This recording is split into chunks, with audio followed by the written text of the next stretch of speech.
City of Boston plans to open nearly a dozen new sites to test wastewater for COVID-19. Here to answer questions is Dr. Helen Boucher, the Dean of Tufts Medical School and an infectious disease specialist at Tufts Medical Center. Dr. Boucher, thanks as always for joining us.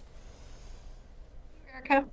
All right, Dr. Boucher, as you know, the MWRA has been monitoring COVID levels in the wastewater for well over a year now, and it's been a really reliable predictor of upcoming surges. So do you think the city of Boston needs these sites? Well, I think it's really great that the city of Boston is expanding to look at a more local level. What we know is that the wastewater gives great insights into what's happening in big areas of our state.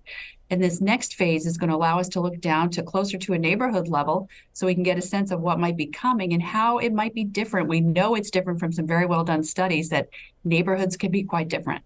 Interesting. So more localized. Yeah.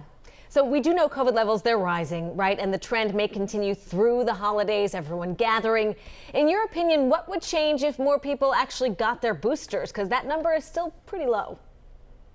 Right. We still have work to do on the boosters, and we know that these boosters are very effective at preventing serious illness and death from COVID. And the group that I believe is the most important to focus on right now is the older population. So certainly people above the age of 65, where we have on the range of 40 to 50% of our population having received that bivalent booster. I think that's the most important group for us to think about protecting.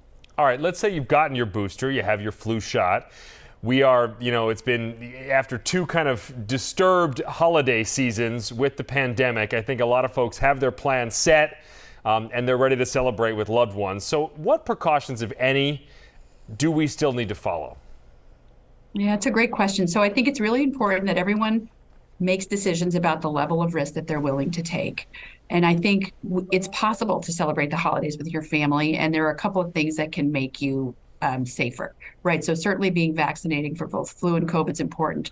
Very important not to go to work, school, or a party or gathering if you're sick. And still people are doing that. And we know that that transmits these viruses, right?